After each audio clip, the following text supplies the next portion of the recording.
देश का पहला सहकारी विश्वविद्यालय स्थापित करने के विषय पर आज सदन में चर्चा हो रही है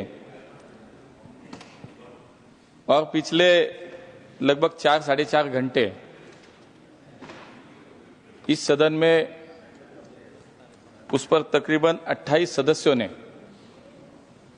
इसमें भाग लिया। सबसे पहले इस सदन के ज्येष्ठ सदस्य माननीय दिग्विजय सिंह ने उन्होंने शुरुआत की और अभी हमारे आखिरी सदस्य रविचंद्र जी इस चर्चा में आखिरी उन्होंने अपना कहना यहाँ पे रखा। माननीय उपसभापति महोदय, मैंने सदन में सभी माननीय सांसदों के भाषण सुने और मैं इस विषय पर अनेक सदस्यों ने उनके सुझाव भी यहाँ पे दिए। मैं उन सुझावों का स्वागत करता हूँ। कुछ माननीय सदस्यों ने राजकीय टीका टिप्पणी भी की, लेकिन फिर भी मेरा ये मानना है कि सदन में जो चर्चा हुई ये सभी माननीय सदस्यों के माध्यम से इस चर्चा को उन्होंने समृद्ध किया है। माननीय उपसभापति महोदय, मैं हमारे नेता और देश के यशस्वी प्रधानमंत्री आदरणीय नरेंद्र मोदी जी और देश के गृह एवं हमारे सहकारिता मंत्री माननीय अमित जी शाह इनको धन्यवाद देना चाहूंगा कि देश के पहले सहकारी विश्वविद्यालय स्थापित करने के ऐतिहासिक निर्णय पर आज इस सदन में जो चर्चा चल रही है, मुझे उसका हिस्सा बनने का अवसर इन्होंने दिया। माननीय उपसभापति महोदय, मुझे इस सदन में सबको बताते हुए बहुत गर्व है कि नवंबर 2024 में दिल्ली में वैश्विक सहकारी सम्मेलन संपन्न हुआ और भारत में पहली बार ये सहकारी सम्मेलन हुआ जिसमें पूरे विश्व से 106 देशों के प्रतिनिधि उसमें शामिल हुए थे और उस सम्मेलन में यूनाइटेड नेशन ने हमारे आदरणीय प्रधानमंत्री नरेंद्र जी मोदी और हमारे सहकारिता मंत्री माननीय अमित भाई शाह के उपस्थिति में वर्ष 2025 को अंतर्राष्ट्रीय सहकारिता वर्ष घोषित किया। यह हमारे देश और देश की सहकारिता का सम्मान है और हम सबके लिए गौरव का यह विषय है। और आज भी हम जब ये अंतर्राष्ट्रीय सहकारिता वर्ष 2025 को मना रहे हैं और उसी दौरान आज सदन में देश के पहले सहकारी विश्वविद्यालय की स्थापना पर हम सभी यहाँ पे चर्चा कर रहे हैं, उसमें भाग ले रहे हैं।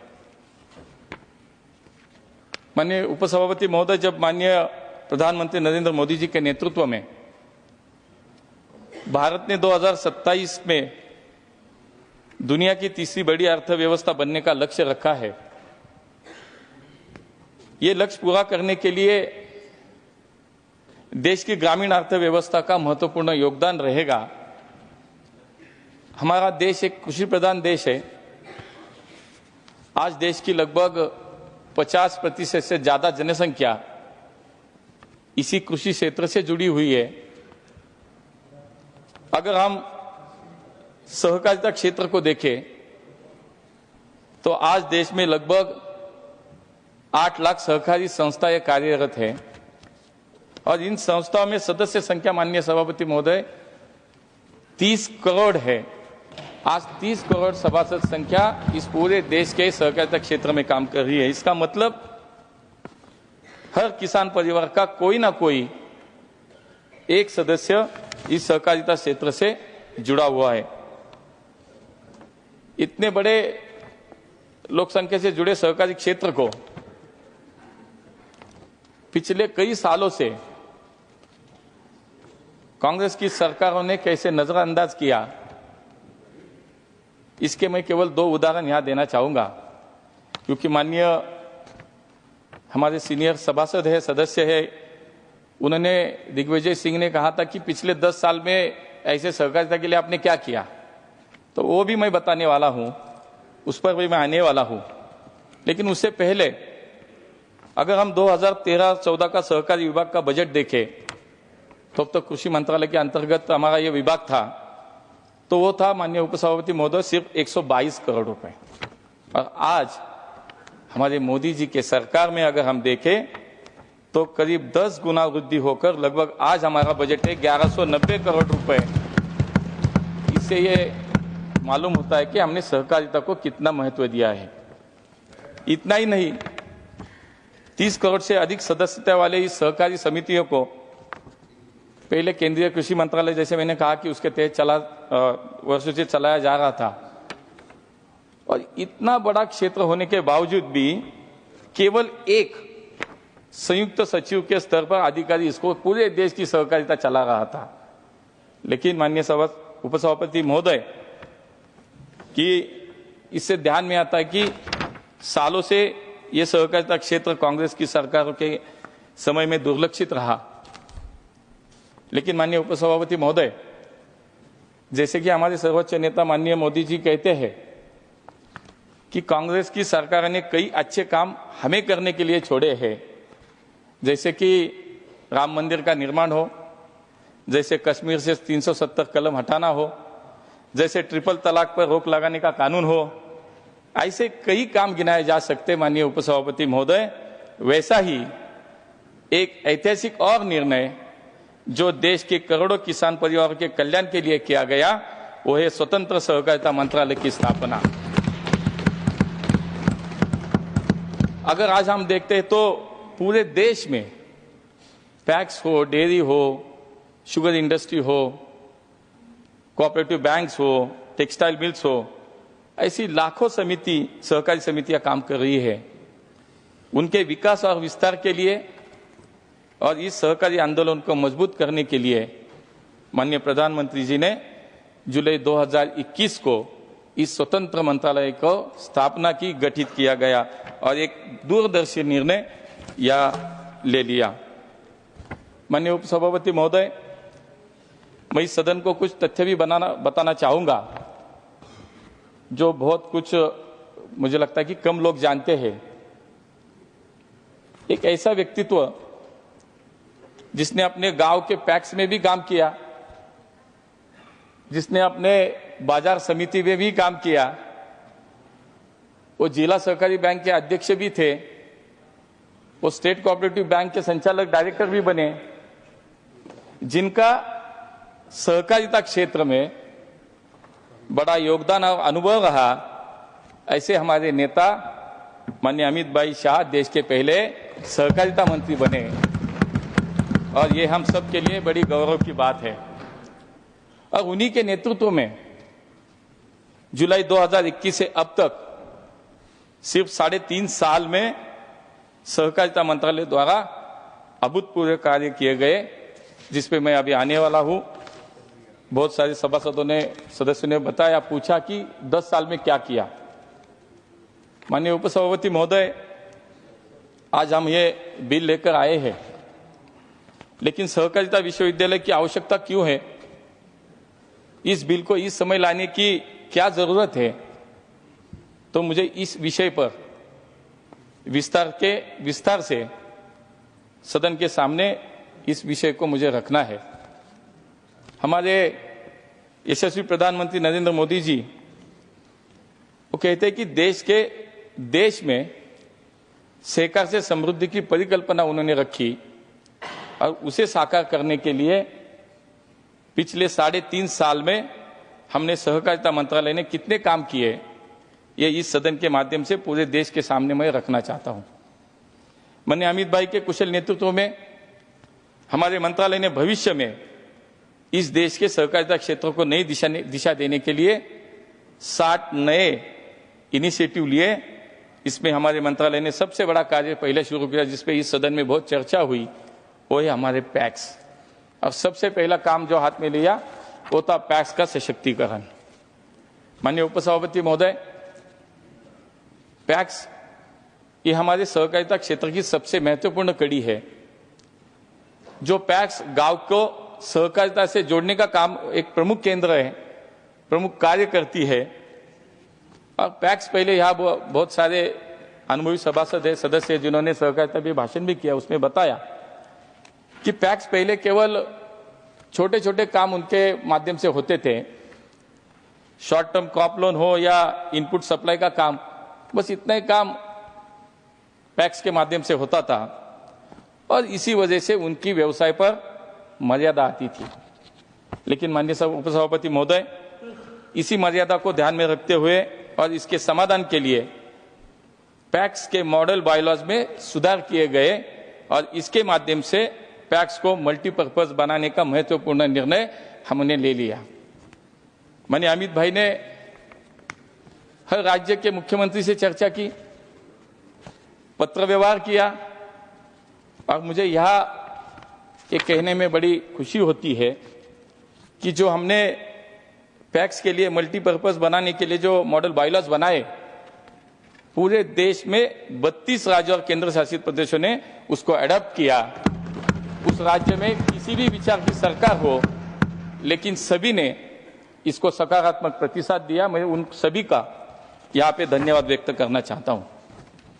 माननीय उपसभापति महोदय, पैक्स बहुउद्देश्य होने से अब उनके माध्यम से कॉमन सर्विस सेंटर भी चल रहे हैं, पेट्रोल और एलपीजी डीलरशिप भी पैक्स को मिल रही है, कस्टम हायरिंग सेंटर भी पैक्स के माध्यम से चल रहे हैं, प्रधानमंत्री जन औषधि केंद्र चल रहे हैं, प्रधानमंत्री किसान समृद्धि केंद्र पैक्स के माध्यम से चल रहे हैं, ग्रामीण नल जलपूर्ति योजना का प्रबंधन का काम भी हमारे पैक्स कर रहे हैं। ऐसे 25 नए व्यवसाय इन पैक्स को देने का काम हमारी सरकार ने किया। अब मैं कुछ उदाहरण के स्वरूप में यहाँ पे रखना चाहूंगा कि आज देश में 43,000 पैक्स सीएससी चला रहे हैं। माननीय उपसभापति महोदय, कॉमन सर्विस सेंटर्स 43,000 पैक्स आज देश में चला रहे हैं। 36,000 पैक्स हमारे आज प्रधानमंत्री किसान समृद्धि केंद्र चला रहे हैं। 4,000 पैक्स प्रधानमंत्री जन औषधालय चला रहे हैं। अनेक पैक्स है देश में जो पेट्रोल पंप भी चला रहे हैं। ऐसे बहुत सारे काम पैक्स के माध्यम से आज देश भर में शुरू है। इसी तरह से पैक्स आर्थिक रूप से सशक्त होगा, तभी तो उस गांव का किसान का परिवार भी सशक्त होगा, वो गांव भी समृद्ध होगा। और यही हमारी कल्पना है, यही माननीय मोदी जी की कल्पना है। सहकार से समृद्धि का बोले तो नींव हमारे यहाँ इस गांव में इस पैक के माध्यम से जो काम चल रहा है, पहले हमें उसे अच्छा करना था। मुझे ये इस सदन में कहते हुए बड़ा आनंद होता है। इन्हीं पैक्स के कार्य में सुलभता लाने के लिए भारत सरकार ने, हमारे मंत्रालय ने लगभग 67,000 पैक्स का कंप्यूटराइजेशन किया जा रहा है अभी देश भर में। उसका भी मुद्दा यहाँ चर्चा में आया था कि कौन से राज्य में कितना किया, हमारे राज्य में क्यों। बिल्कुल ऐसा नहीं माननीय उपसभापति महोदय, आज 67,000 पैक्स देश के कंप्यूटराइज किए जा रहे हैं और उसके लिए 2,516 करोड़ रुपए खर्च किए जा रहे हैं। यहाँ पे बार बार चर्चा हुई कि सरकार तो राज्य का विषय है, सरकार तो राज्य का विषय। हाँ, राज्य का विषय है, लेकिन हम राज्य का सहकारिता को सशक्त बनाने के लिए, उनको ताकत देने के लिए आज ऐसे काम हमने हाथ में लिए। मुझे ये बड़ा आनंद होता है इस कहने में कि राज्य के विषय, लेकिन पैक्स राज्य के है, राज्य के विषय है, लेकिन हमारी सरकार हमारी सरकार वो पैक्स के सशक्तिकरण के लिए इतना कुछ काम आज कर रही है। माननीय उपसभापति महोदय, प्लीज मैं इस सदन को ये भी अवगत करना चाहता हूं कि देश में अभी भी कई पंचायत ऐसी है कि जहां पर कोई सहकारी संस्था नहीं है, अभी काम नहीं कर रही है। हमारी सरकार का प्रयास यह है कि देश का हर गांव सहकारिता के माध्यम से समृद्ध हो और इसके लिए हमने मंत्रालय ने आने वाले 5 सालों में 2 लाख नए पैक्स बनाने का हमने लक्ष्य रखा है। माननीय उपसभापति महोदय, उसमें से 14,000 पैक्स बन भी चुके हैं। और बड़ा देखे कि इतने सालों से सहकारिता पे जिन्होंने बात रखी और बोले सहकारिता कांग्रेस ने किया, लेकिन पिछले कई सालों से पैक्स की संख्या 1 लाख से ऊपर नहीं गई और अब अगले 5 साल में पूरे देश में पैक्स की संख्या जाएगी 3 लाख तक। ये हमारा सहकारिता के देखने का हमारा दृष्टिकोण है। माननीय उपसभापति महोदय, और मुझे लगता है कि ये पैक्स अगर बनेंगे तो पूरे देश में सहकारिता में एक नई क्रांति होगी। माननीय उपसभापति महोदय, पैक्स को बहुउद्देश्य बनाने के साथ साथ हमारी सरकार ने एनडीडीबी के माध्यम से डेयरी, एनएफडीबी के माध्यम से फिशरीज को भी बढ़ावा देने का काम किया। जब हम नए पैक्स बनाए तो देश की सामाजिक रचना को भी ध्यान में रखा गया है।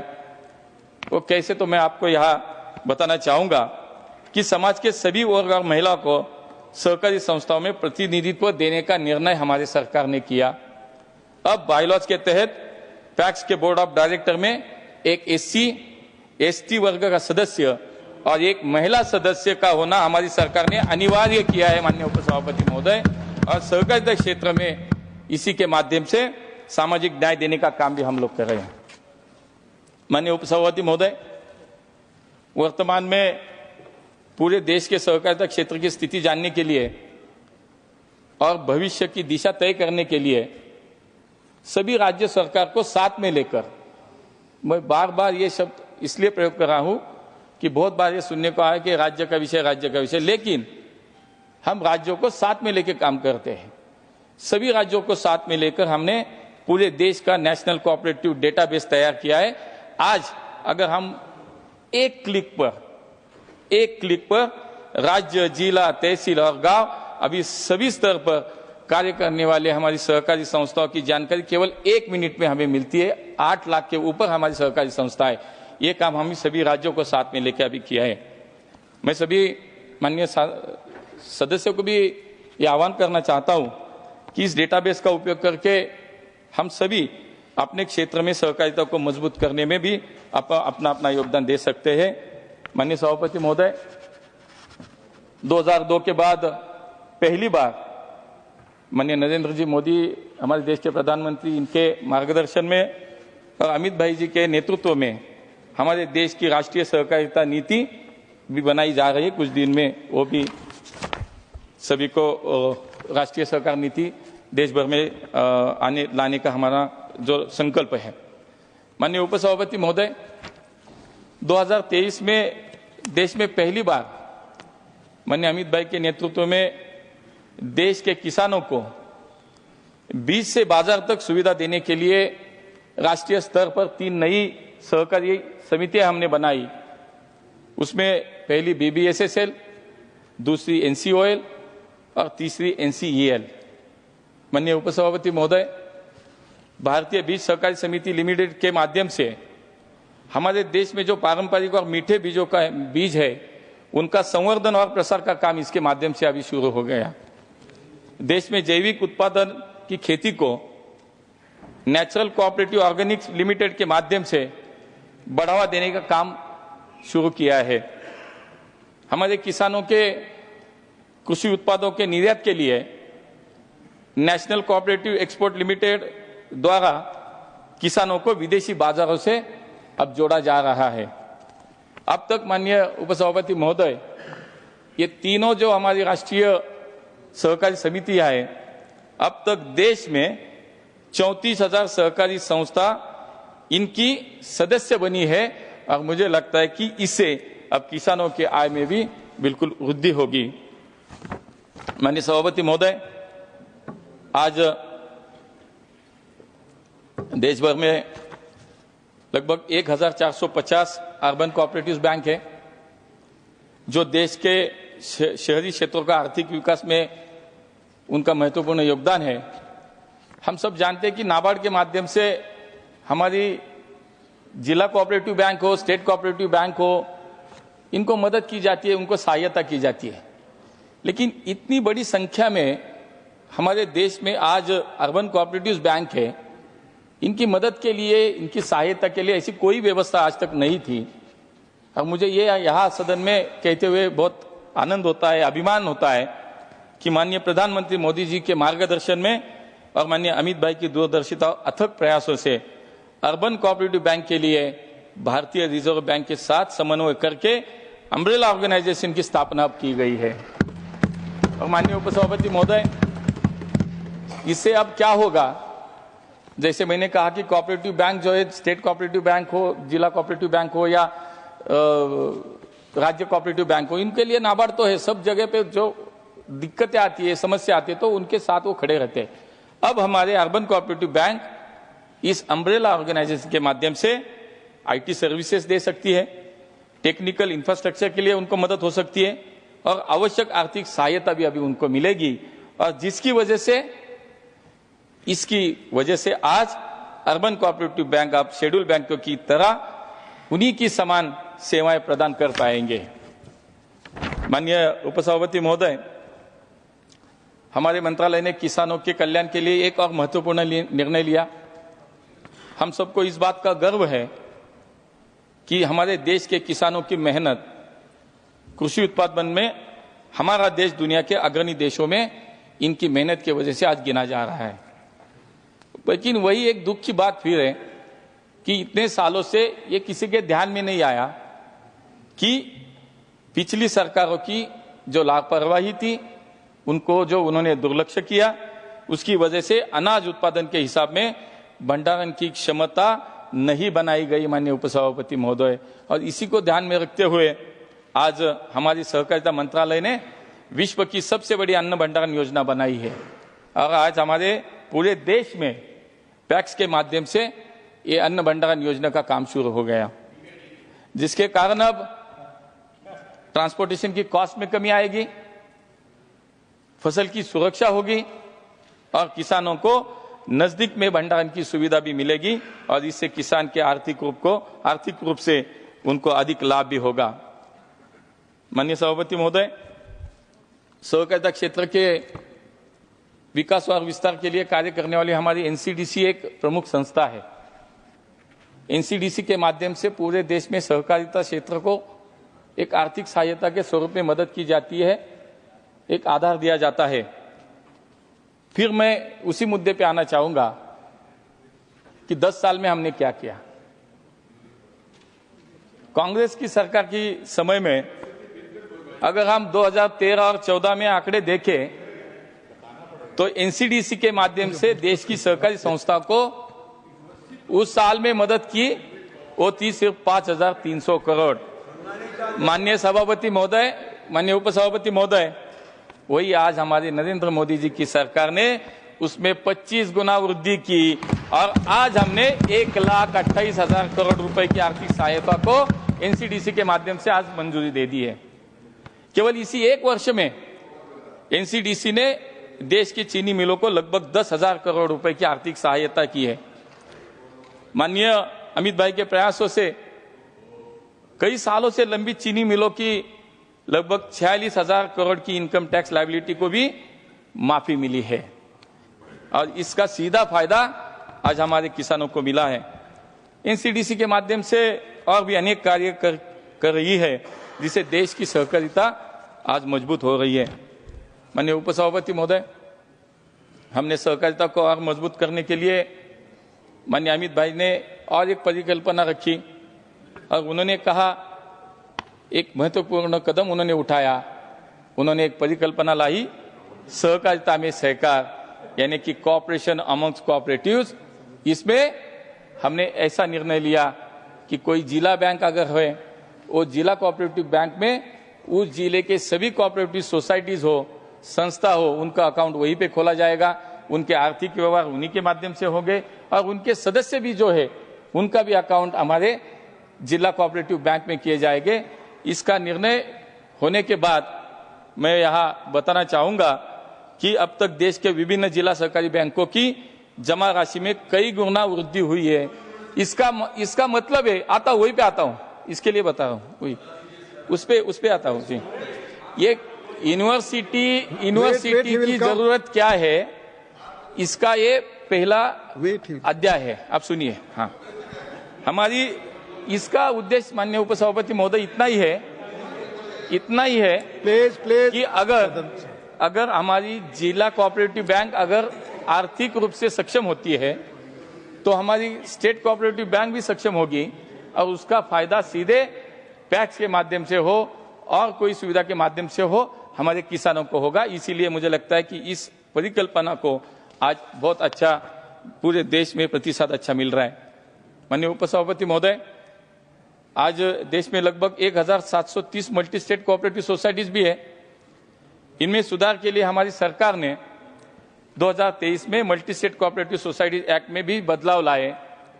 कार्यक्षमता में वृद्धि और पारदर्शिता लाने के लिए हमने ये एक्ट में बदलाव लाए। हमारी सरकार ने सेंट्रल रजिस्ट्रार के कार्यालय का भी कंप्यूटराइजेशन किया और राज्यों के, फिर मैं कहता हूं, राज्यों के आरसीएस कार्यालयों का भी कंप्यूटराइजेशन हमारी सरकार के माध्यम से अब हम कर रहे हैं। मल्टी स्टेट कोऑपरेटिव सोसाइटी को सुविधा प्रदान करने के लिए अब देश में सीआरसीएस के क्षेत्रीय कार्यालय भी अन्य राज्यों में खोले जाएंगे। माननीय उपसभापति महोदय, जैसे मैंने अभी विस्तार से बताया, कैसे देश के सहकारिता आंदोलन मजबूत हो रहा है, देश सहकार से समृद्धि की ओर आगे बढ़ रहा है, इसमें और गतिशीलता लाने और इसका विस्तार करने के लिए एक इंस्टीट्यूशनल व्यवस्था की जरूरत है। आया ना, मैं आया, इन चीजों के लिए आया सर आया मैं, इन्हीं के लिए यूनिवर्सिटी बन रही है। ये सब बात नहीं, माननीय मंत्री जी आप। माननीय उपसभापति महोदय, मुझे यही कहना था कि हम सहकारिता क्षेत्र में पिछले 10 साल में कितना बड़ा क्रांति की, कितना बड़ा काम किया है। अब इसे आगे ले जाने के लिए, इसे और बढ़ाने के लिए हमें और एक इंस्टीट्यूशनल व्यवस्था की जरूरत है। इसीलिए हमने इस यूनिवर्सिटी की स्थापना की है। जैसे कि मैंने पहले भी बताया, वर्तमान में देश में आज 8 लाख से अधिक सहकारी समितियां काम कर रही है। इसमें माननीय उपसभापति महोदय, लगभग 40 लाख कर्मचारी और 80 लाख निर्वाचित बोर्ड मेंबर इसमें काम कर रहे हैं। ऐसे कुल 1.25 करोड़ लोग इस सहकारिता से सीधे जुड़े, आज इससे सीधे जुड़े हुए हैं। समय समय पर उनका क्षमता निर्माण और कौशल विकास करना भी जरूरी है। इसके साथ ही हमने अक्सर ये देखा है कि कई सहकारी संस्थाओं को कार्यक्षमता में कमी होने के कारण अच्छा काम करने का उनका परफॉर्मेंस अच्छा नहीं होता, मैनेजमेंट में अनियमितता होती है, टेक्नोलॉजी का कम उपयोग होता है। ऐसे अनेक दिक्कतों का सामना आज हमारे देश की कोऑपरेटिव को करना पड़ रहा है। माननीय उपसभापति महोदय, इससे सहकारिता क्षेत्र का स्केल और स्कोप भी निश्चित बढ़ने वाला है यूनिवर्सिटी के माध्यम से। इससे नए उद्योग, स्वयं रोजगार और नवाचार के अवसर भी पैदा होंगे। आज पैक्स के सचिव से लेकर एपेक्स बैंक के एमडी तक सभी स्तरों पर कार्य सुलभता और अनुशासन के लिए योग्य प्रशिक्षण की आवश्यकता है। माननीय उपसभापति महोदय, और ऐसा अनुमान है कि आने वाले 5 सालों में सहकारिता क्षेत्र को लगभग 17 लाख प्रशिक्षित युवाओं की आवश्यकता पड़ेगी और इसके लिए हमने ये इनिशिएटिव लिया है। माननीय उपसभापति महोदय, वर्तमान में सहकारिता में हर स्तर पर शिक्षण प्रशिक्षण की व्यवस्था पर्याप्त नहीं है और विखंडित भी है। इसको ध्यान में रखते हुए माननीय प्रधानमंत्री नरेंद्र जी मोदी जी के मार्गदर्शन में और माननीय अमित भाई के नेतृत्व में त्रिभुवन सहकारी यूनिवर्सिटी को स्थापित करने का दूरदर्शी निर्णय हमारे मंत्रालय ने लिया। आने वाले समय में विश्वविद्यालय राष्ट्रीय स्तर पर सहकारिता क्षेत्र की प्रशिक्षित मैन पावर की आवश्यकता को निश्चित रूप से पूरा करेगा। ये विश्वविद्यालय देश के युवाओं में कोऑपरेटिव स्पिरिट की भावना को विकसित करेगा, सहकारी क्षेत्र में लॉन्ग टर्म करियर बनाने के लिए प्रोत्साहित करेगा। माननीय उपसभापति महोदय, मैं इस सदन में इस यूनिवर्सिटी का नाम त्रिभुवन दास जी के नाम पर क्यों रखा गया, इस पे भी मुझे बिल्कुल बोलना है। सरदार वल्लभ भाई पटेल हो, त्रिभुवन दास जी पटेल हो, ये हमारी संस्कृति है, ये हमारे पार्टी के विचार है कि ऐसी कोई भी व्यक्ति हो जो समाज के किसी भी व्यवस्था में अगर उसका योगदान बड़ा रहता है तो हम उनका सम्मान करते हैं और ये हमारी संस्कृति है।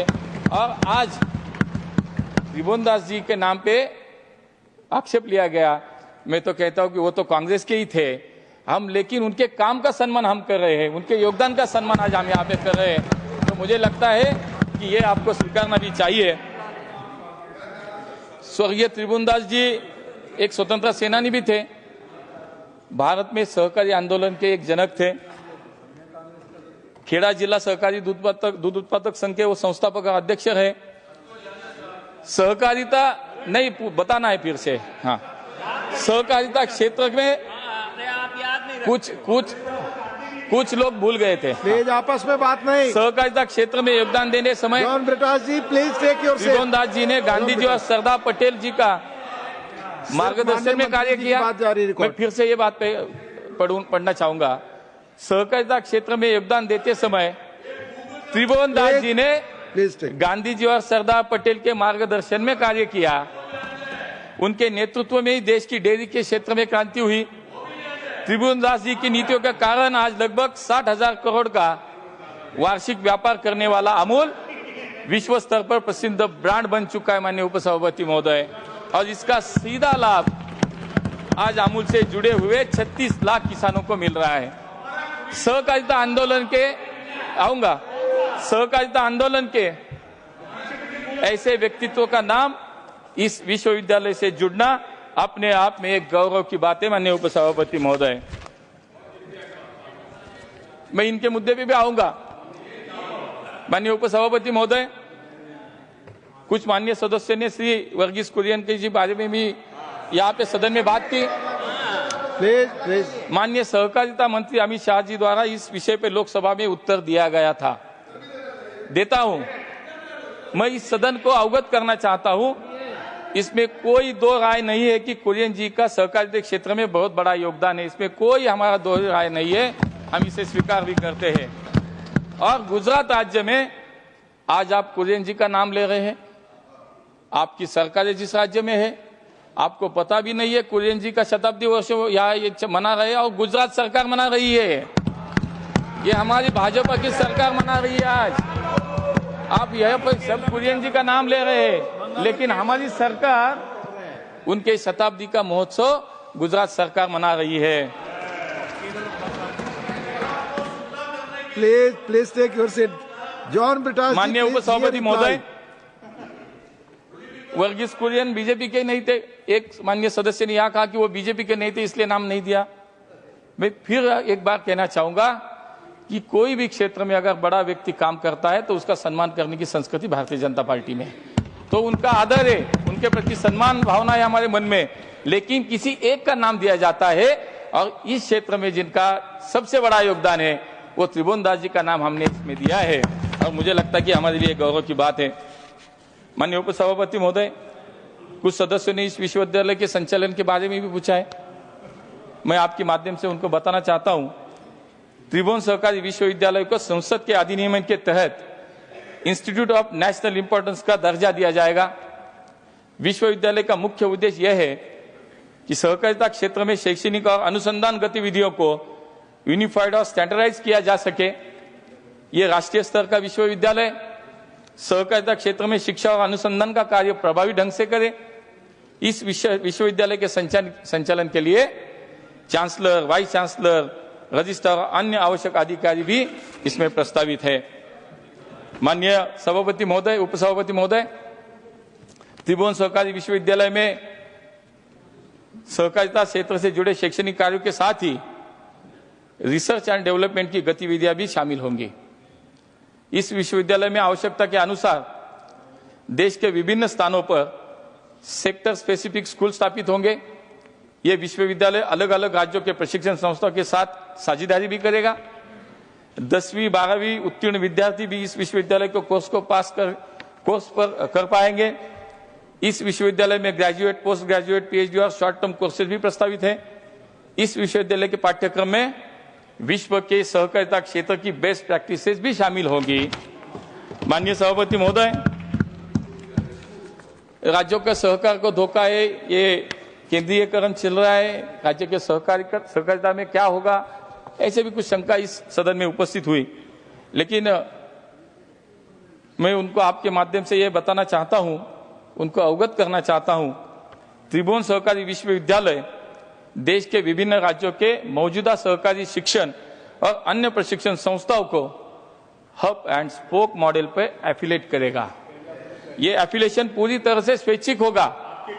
और उसमें और एक बात कि हमने ये भी प्रावधान रखा है कि पूरे सहकारिता का शिक्षण पूरे देश में जो जो राज्य में आएगा उसमें प्रांतीय भाषा में दिया जाएगा। भविष्य में आवश्यकता के अनुसार विभिन्न राज्यों में नए आउटलाइन कैंपसेस भी स्थापित किए जाने पर विचार किया जाएगा। प्रस्तावित पाठ्यक्रम जरूरत के अनुसार प्रांतीय भाषाओं में, जैसे मैंने अभी कहा, कि भी पढ़ाया जाएगा। माननीय सभापति महोदय, हमारे महाराष्ट्र के एक सदस्य यहाँ व्यामनीकॉम का इशू उठाकर चले गए। मुझे लगता था उनको सुनना भी चाहिए था, लेकिन व्यामनीकॉम का महत्व हमारे दृष्टि से पहले से भी जो है वही हमारा व्यामनीकॉम का दृष्टिकोण हमारा है। व्यामनीकॉम एक हमारी अच्छी इंस्टीट्यूट है और ये यूनिवर्सिटी होने के बाद व्यामनीकॉम त्रिभुवन विश्वविद्यालय का इंपॉर्टेंट पार्ट होगा और ये विश्वविद्यालय हब और स्पोक मॉडल पर कार्य करेगा। वो हमारा व्यामनीकॉम उसका एक प्रमुख सेंटर यहाँ पे पुणे में काम करेगा। माननीय सभापति महोदय और कुछ सदस्यों ने यहाँ पे कुछ बातें रखी थी कि पश्चिम बंगाल और बाकी राज्यों के सभासद यहाँ थे, उन्होंने कि हमारे यहाँ पे ये केंद्रीयकरण का काम चल रहा है, राज्यों के साथ समन्वय नहीं।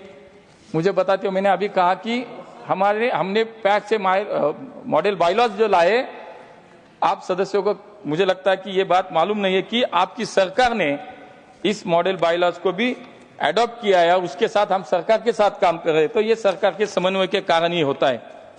हमारे ज्येष्ठ सदस्य ने कहा कि ये केंद्रीकरण किया जा रहा है। मुझे लगता है कि यह विश्वविद्यालय एक स्वायत्त रूप से अधिनियमन, परिनियम और अध्यादेशों के अधीन कार्य करेगा और इसे वित्तीय, एकेडमिक और प्रशासनीय स्वायत्तता होगी।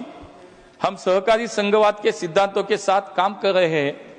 यह विश्वविद्यालय योग्य श्रमबल तैयार करेगा जो सभी राज्यों के सहकारी समितियों के काम आएगा। माननीय सभापति, उपसभापति महोदय, मुझे लगता है कि जितना इस सदन में पिछले 4 घंटे से चर्चा चल रही है, तो उस पर मेरा ये निवेदन था कि भावना सभी की अच्छी है, सभी की भावना एक ही है कि विश्वविद्यालय होना चाहिए, लेकिन उसमें से कुछ आपने सुझाव दिए, उसमें से आज आप कुछ ने ये विश्वविद्यालय के लिए कुछ गाइडलाइंस यहाँ पे आपके माध्यम से मुझे लगता है कि आपने यहाँ पे रखी है। तो मैं माननीय उपसभापति महोदय, अंत में मैं एक बार फिर से इस सदन के सभी माननीय सदस्यों का इस चर्चा में भाग लेने के लिए धन्यवाद करता हूं। इस बिल के माध्यम से देश के पहले सहकारी विश्वविद्यालय की स्थापना होगी।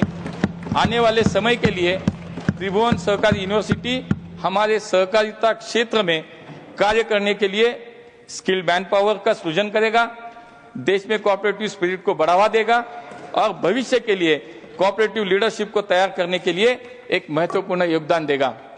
हमारे प्रधानमंत्री माननीय नरेंद्र मोदी जी ने 2047 में जो विकसित भारत का संकल्प लिया है, उसे पूरा करने के लिए माननीय उपसभापति महोदय, माननीय अमित भाई शाह के नेतृत्व में हमारा सहकारिता मंत्रालय अपना योगदान देगा। और इसी अपेक्षा के साथ मैं आप सबसे ये अनुरोध करता हूं कि राजनीति से ऊपर उठकर आज एक स्वर में देश के सहकारिता क्षेत्र को मजबूती प्रदान करने वाले इस त्रिभुवन सहकारी यूनिवर्सिटी को स्थापित करने के बिल का समर्थन करें और सर्वसम्मति से इस बिल को पारित करें।